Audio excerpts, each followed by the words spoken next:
O kalbant apie vaikus, tai iš tikrųjų atkreipiau dėmesį, bet turbūt dauguma tėvų su manim sutiks, kad kuo vaikai mažiau laiko praleidžia pro ekraną, tuo jie daugiau turi laiko, taip, bet jie turi daugiau nusiteikimo kažką tai kurt, kažką tai ieškot, nežinau, statyti kažkokį tai namelį iš paklodžių namuose, jeigu jau laukely ir negali išeiti, ar su tom pačiom mašinėlėm žaisti. Aišku, reikia priimti tai, kad vaikai, jie kaip žaidžia, tai bus ir triukšmas, ir bus netvarka, ir jų kambarys turbūt nesutvarkomas niekada, bet jeigu mes juos paliksim prie ekrano tiesiog žiūrėti filmukus, didžiąją dienos dalį, tai tikrai nieko nebus, nei kūrybiškumo ir jiems sunkiau mokytis bus. Jau be visų tų tyrimų, tiesiog čia šiaip mano tokie pastebėjimai, kad labai iš tikrųjų svarbu yra ir skirti vaikui laiką ir jį tiesiog gal nukreipti į tam tikras detalės. Tarkim, mes su vaikais mėgstam žiūrėti saulėlydžius. Nu, neturim mes ten tiek daug to laiko išeiti kiekvieną dieną, bet, pavyzdžiui, grįžtant namo, žiūrime, koks gražus dangus. Kartais su debesėliais, kartais be debesėlių ir būna tie niuansai, spalvų tokia paletė labai graži. Ir tiesiog mano didysis dabar sūnus irgi va, žiūrėk, mama, koks gražus dangus. Arba sako, "O, tu matai, koks gražus medis, nu gražus, sakau. Bet tai už tai, kad nuo tada, kai jisai mažas, mes jam visą laiką bandom tą tokį jautrumą menų, kaip ir menų, ir apskritai detalėm ir spalvom, tai pastabumą jo irgi lavint. Tai iš tikrųjų smagu, kad jisai pastebi. Nu, tikiuosi, tai išliks ir kai jisai bus augęs, irgi pastebės, nebus vien tik tai savo reikalais ir darbu užsiemęs. Bet dabar sakau, kol kas tai vat, smagu skatinti tą tokį vaikų kūrybiškumą apskritai ir tai padeda ir man pačiai neužsimiršt, kad yra tiek daug gražių dalykų ir naujų įkvėpimų ir tiek daug visko aplinkui, kad tiesiog reikia tik tai kartais atvert akis plačiau arba nebijot pasukti galvą labiau į kairę ar labiau į dešinę ar į viršų, nežinau, bet tiek daug visko pilna, kad tiesiog yra iš ko mokytis ir pačiam iš ko augti.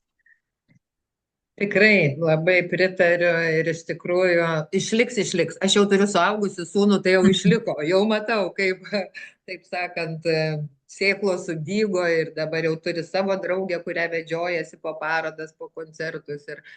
Bet taip, kaip tu gerai sakai, reikia vaikus, aš va taip galvau, kol tu kalbėjai, reikia vaikus užkurt, kad jie kurtų, ar ne? Taip, Ir taip, kai tu jam taip. parodai, aš vat iš savo tų privačių mokinių gaunu iš tėvų atsiliepimus, nu labai džiaugiuosi, sako, Dieve, kaip ačiū, ten ar net paaugliai kokie, sako, nesėdi, žinot, ne prie telefono sėdi, o piešia, toliau piešia, ten Mhm. kažkoks yra tas užsidegimas kažkaip jo, mūsų turbūt tokia misija parodyti jiem, atvert, va, kad čia kaip faina, kaip smagu, vaikai nu labai pajaučia, tikrai jie taip arčiau to viso, na, tos improvizacijos, tos laisvės, to natūralumo tokio.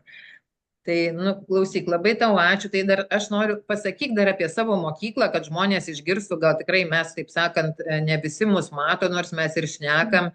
Tai tikrai aš žinau, kad atvažiuoja vis ir naujų lietuvių, tai gal tikrai yra kam aktualu prisijungti, nes Astos mokykla yra gyva mokykla, tai tu gal paminėk, kur jinai yra, kada vyksta tos pamokos, kad žinotų, jeigu kažkam tai reikia.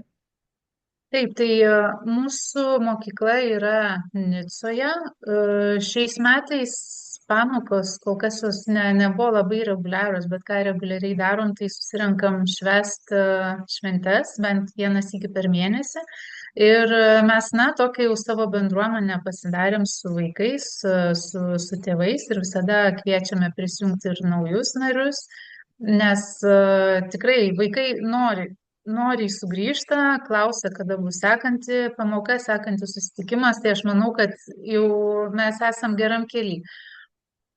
O kitais metais nuo 2025 rugsėjo mėnesio mes planuojame pamokas vesti vienas iki per mėnesį ir greičiausiai bus šeštadieniais. Dar kol kas laiko tiksliai negaliu pasakyti. Bet pamokos tikrai bus truputį reguliaresnės negu šiais metais. Šie metai kol kas yra pirmi, tai susidūrėm su dideliu iššūkiu tiesiog turėti nuolatinės patalpas. Tai mes kartais parkuose glaudžiamės, kartais kavinėse, bet svarbu tokį reguliarumą iš tikrųjų palaikyti. Vaikam smagu dabar tarpusavį susitikti ir aš matau jau, kad ir nedidelę, bet vis tiek matau pažangą, kad jau truputį geriau kalba, įvairesnis žodynas. Tai va, tai linkiu savo ir savo komandai daug ištvermės, nes mums dar yra daug ką nuveikti ir labai kviečiu visus prisijungti. Į mokyklėlę mes priėmė vaikučius nuo 3 iki 15 metų. Nežinau, kada tas amžius ateina, kada jau nebenori tiesiog lankyti tokių užsiėmimų, bet aš manau, kad jeigu patiks mūsų veikla, tai ir 15 ir 16 metų tikrai bus nekliūtis. Kol kas mes turim truputį daugiau negu 20 vaikų. Ir užduotis bandom daryti įdomias, kad būtų vaikam įdomu prisijungti su dainelėm, su šokiais, tai tada ir tėveliai įsitraukia ir tai dar labiau motyvuoja vaikus. Tai pas mus nėra tokio sauso sėdėjimo, rašymo nuo lentos, kalimo mintinai, bet sakau, stengiamės tiesiog daug kartoti tą pačią medžiagą, bet tuo pačiu, kad ir vaikui įdomu būtų, kad jisai nesijaustų kaip eidamas dar vieną dieną papildomai į mokyklą, nes jau mokykloje sėdėjo visas 5 dienas. Tai va, ir kaip Edita sakė, mūsų susitikimai gyvi. Tai mes dar po susitikimų visada ir pabendraujam gyvai ir su tėveliais susipažįstam. Taip stiprinam ryšius mūsų lietuviškos bendruomenės Nicoje. Tai va, visi, kas prie Nicos, prašom į Astos mokyklą. Galit parašyti Astai, o aš kviečiu, rašykite Astai, nes tikrai vis žinom, kad atvažiuoja ir naujų žmonių, kiti ir neranda. Ir vieną kartą per mėnesį galima, kad ir iš toliau atvažiuotų. O aš kviečiu ir į savo mokyklą. Pas mus yra, kurie lanko net ir gyvas mokyklas ir prisijungia dar ir prie mūsų, nes mes, kadangi nuotolinė mokykla, tai 2 kartus per savaitę turim po pamokėlės kiekvienai grupiai.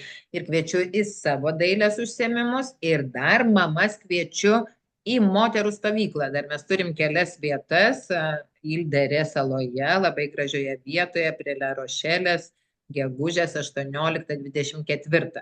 Tai tokia moterų stovykla apie poilsį, šiek tiek su menu, su kūryba. Tai kviečiu irgi rašyti ir dalyvauti. Ir labai tau ačiū, Asta, už pokalbį ir už tokį bendradarbiavimą mūsų tarp mokyklų. Žodžiu, kviečiam tikrai vaikus ir kviečiam kurti ir būti kūrybiškiams, ar ne? Kūryba yra jėga. O mokyklose lituanistinėse mes irgi kuriam visokiais būdais. Taip, tai aš manau, kad kūryba tikrai labai svarbu yra tiek mokantis, tiek dirbant, tiek sakau, kasdieniai veikla. Ir ačiū tau, Edita, labai, kad pasikvietei. Man smagu su tavim pasikalbėti buvo ir tikrai tikiuosi, kad ta žinia apie mūsų lituanistinės mokyklas tiek tavo, tiek mano, tiek kur Lyonė yra ir Strasbūrė, ir Paryžiui pasklis labiau ir sulauksim vis daugiau narių, nes labai svarbu mūsų vaikučius mokyti lietuvių kalbos, nes tikrai sudėtinga, tikrai tėvai susiduria su iššūkiais, tai kuo daugiau, kuo gausesnis mūsų būrys mokysis, tuo geriau. Taip, labai pritariu. Žodžiu, ateikit, su visom mokyklom pasikalbėsim. Taip, tai dėkui dar kartą.